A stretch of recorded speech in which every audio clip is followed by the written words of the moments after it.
So I don't know about likely factors, but I know about one factor that the CBN can take that would influence what will happen. One factor that the CBN should take.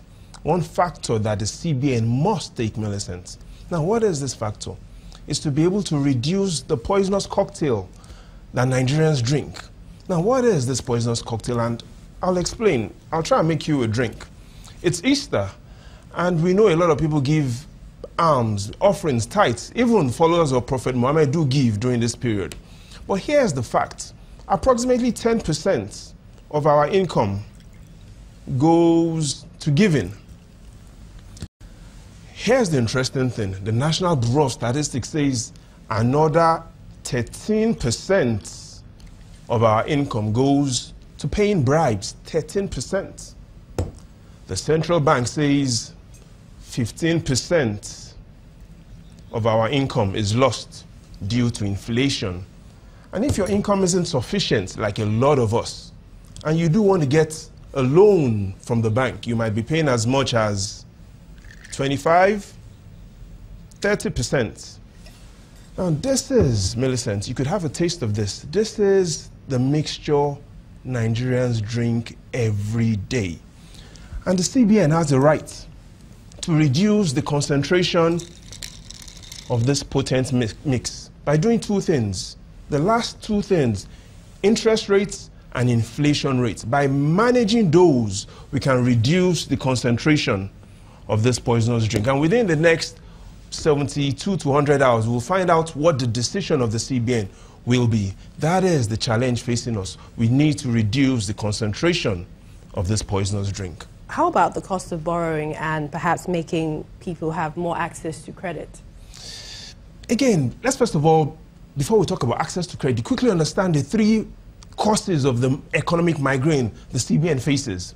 The first is unemployment and underemployment rate is above 40%. Lending rate is as high as 31%. Inflation rate high as 15%. So it is extremely hard to be able to bring down credit for SMEs to access. But here's what we need to focus on. And those are the three things that has happened since May 2015. Again, I think it is because of the smell of this drink. Let's look at the three critical things. The CBN has met 15 times since this government came in. Only once in November 2015 has it reduced the benchmark rate called the MPR. But it has raised that benchmark rate twice.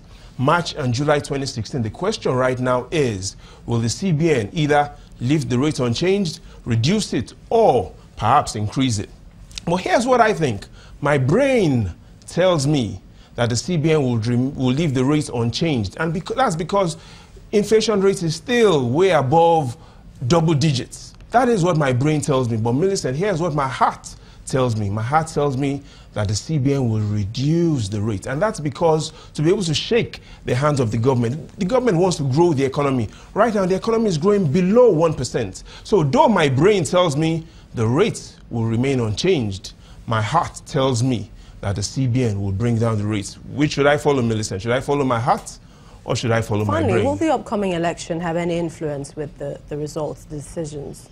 Now, that's an interesting one. Let's look at two elections that held, 2011 and 2015. 10 months to the 2011 election, June 2012, the monetary policy rate was 6%. The rate did not go down. By when the 20 elections held, the rate had gone to 8%. May 2014, again, 10 months to the election, monetary policy rate didn't go down. It went from 12% to 13% by when we had the elections. Right now, monetary policy rate is 14%. Is the monetary policy rate going to come down? I've told you what my brain and my heart thinks. But what the MPC and the MPC committee should focus on is when they talk about the monetary policy committee, what Nigerians really understand is the other MPC, and that is money. Please come. The CBN needs to do everything because Nigerians are saying money. Thank you so much. Please come. Thank you, Mr. Babajide Augustin, World Channels TV's data analyst, for joining us on the news at 10. Don't forget to have your drink. No, it's poisonous. Thank you.